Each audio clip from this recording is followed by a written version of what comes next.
From our studios at historic Arnold's Park Amusement Park, it's Okoboji Broadcast with Jeff Thee. Welcome to Okoboji Broadcast, everybody. I'm Jeff Thee. Glad to have you here with us today. My guest today is Abby Terpstra. She's the Director of Philanthropy for the Iowa Natural Heritage Foundation. And Abby, first of all, thanks for being here with me. Thank you, Jeff. We are talking about something very important to us here in the northwest part of the state, and it is the East Okoboji Lake Shoreline Protection Project. And tell us a little bit about it, Abby. Yeah, so right now up in Dickinson County, there's 50 acres for sale on the shore of East Lake Okoboji.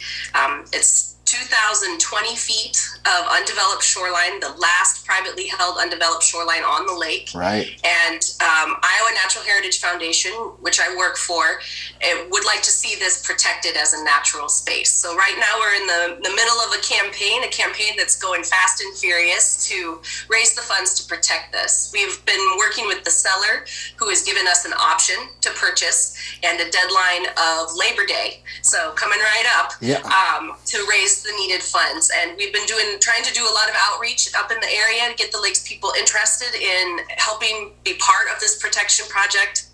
We know that the likelihood of this project being sold for development is very high. Yeah. That's likely what would happen if INHF is not successful in raising funds for this property. But good news is that the campaign's got a lot of momentum behind it, so we're really anticipating that we're going to be able to meet that goal. We've just got that last bit left. We're looking for $1.2 million more dollars. That's not that much compared to what we've raised so far, but it's still a heavy lift. So we're hoping to keep the momentum going. Every gift counts at this point. We've seen donations from over 200 people, from $10 to $500,000, and everyone makes a difference and lets us know that this is a project the community is interested in. Yeah, and you know, we don't have a lot of areas left here in the Iowa Great Lakes with 50 some acres and 2,000 square or shoreline feet. And to preserve this helps, well, part of your name, preserve our heritage here in the Iowa Great Lakes. Absolutely. This is a beautiful little area. It's got a great ridge top. You climb up there, you have a wonderful panoramic view of the lake. It's got some lovely bur oaks, mature bur oaks out on it. It's adjacent to Eleanor Bedell State Park, so we see this as a natural extension of the recreation opportunities that are there. And it's also directly across the road from the Spring Run Wildlife Management Area. So this is a natural corridor for any of the animals that are making their homes over in that wildlife management area to have access to that lake shore. It's really kind of a key piece to connect those two together, to provide both the enjoyment for people to have, and that's what our vision is that there would be some passive recreation use on it, perhaps a mowed trail that could extend from the state park so people could get out and enjoy those ridgetop views. Yeah. But also that it provides that natural habitat, that green space, that feeling of connection to nature that's so special in the Iowa Great Lakes area. There's just not really any other place like that in Iowa, and we want to make sure that the little bit we have left is preserved. Yeah, and with along with the barrier that it brings in the green space, which also provides a natural filter of things going into East Lake Okoboji.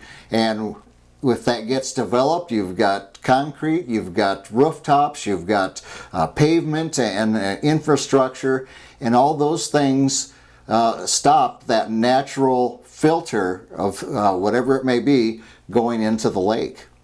Absolutely. That's so true. The water quality component of this piece is significant. There's no doubt that high density development here could put up to 200 more boats on the water out there. And that's, there's already a lot of boat traffic out there. And we know that has some effects on the lake. And we want to keep this as both a natural filter for water that's moving towards the lake and just as a place that does not succumb to that pressure that development could bring. Yes, indeed. So you've got, what do we got? Basically 2 weeks here, Abby, to raise that additional, what was it, 1 point what million? 1.2 million in 2 weeks. So I think we can do it, but we do need people to, if you've been thinking about this project and thinking about participating, we need to hear from you now. There's no doubt that if we can't raise these funds, this is our one shot. Yeah. So we need it to happen. And if anyone's out there is on the fence about it or has been thinking about it but hasn't acted yet, I'd love to hear from you. To hear from you. We've got a website set up, www.inhf.org/East Okoboji Shore, that both has our tally of where we are in our fundraising efforts and some more information about Iowa Natural Heritage Foundation's vision for the future of the project. And people can also make their pledge online. So what we're doing right now, because we have this option to purchase, is we are accepting conditional pledges. Okay. Instead of making a donation right now, what we'd like to do is hear from you how much money you would give us if we're able to exercise the option. So the pledge form is just what you're willing to commit that you'd be able to pay by the end of the year. We're taking multi-year pledges. If you're making a gift over $1,000, you can break that up into 3-year payments so that perhaps that can give you more of the wherewithal to participate at the level that you want to. But those conditional pledges, then if we're not able to exercise the option, those pledges would be void. Okay. We are also accepting donations right now from folks. If you want to give money to it and you'd rather just send a check in or pay with a credit card, we absolutely will accept that right now. If for some reason we're unable to exercise the option, then we would either reimburse you or we would have a discussion with you about reallocating those funds to another project or to our Dickinson County Fund for future projects.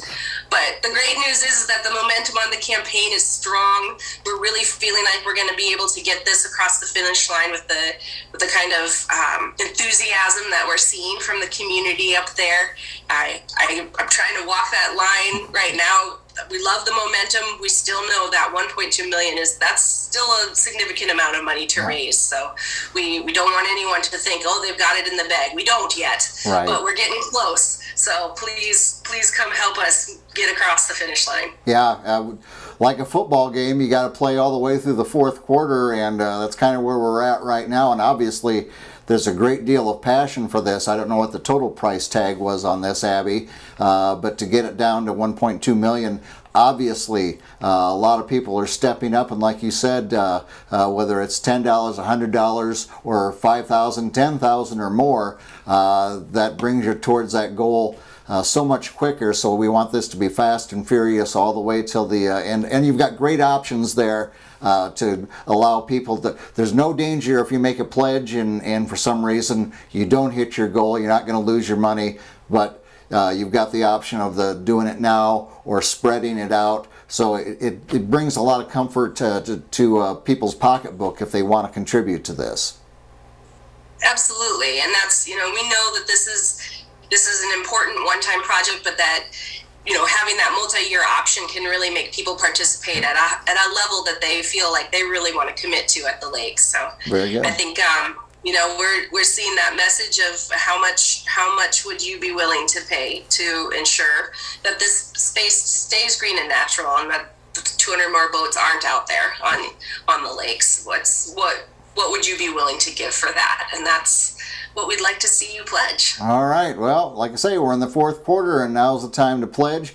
Could you give the website again, please, Abby, so people know how to do it? Absolutely. The pledge form and more information is online at www.inhf, Iowa Natural Heritage Foundation, inhf.org/East Okoboji Shore.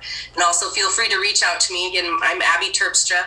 My email address is on that same website, and so is my phone number. I'd be glad to talk with anyone who has questions about the project. Very good. Abby, thanks for taking a few minutes with me and talking about this very important project here for East Lake Okoboji. Jeff, I'm thrilled to have your help in getting the word out. We know that this is a neighbor project. This is a lakes community project. This is something that people for the lakes want and people for the lakes are doing. So I appreciate you helping us get the word out. It's my pleasure indeed. Abby, thank you again. Thank you. Abby Terpstra from the Iowa Natural Heritage Foundation. She's a director of philanthropy, has joined us here today, and she's been my guest. We thank her for joining us, and as always, we thank you for watching us right here on Okoboji Broadcast. Okoboji broadcast from the studios at historic Arnold's Park Amusement Park is brought to you in part by the headquarters of the University of Okoboji is at the Three Suns, open Monday through Saturday 10 to 5 and Sunday from 10 to 4. The Scott Troutman State Farm Agency in Spirit Lake. Quest Wealth Management, a financial advisory practice of Ameriprise Financial Services. Advisor Jan Spielman, AJ Spielman, and Erica Wachholz. Ducky's Marine and Motorsports Repair in Spirit Lake. Bank Midwest, dream big, plan wisely, live well. Lakes Regional Healthcare and Avera Partner. Ruthven Locker at the Lake, where carnivores are welcome on Hill Avenue in Spirit Lake. Beck Engineering in Spirit Lake. Be Radiant Laser Skin Studio in the Okoboji Plaza in Okoboji.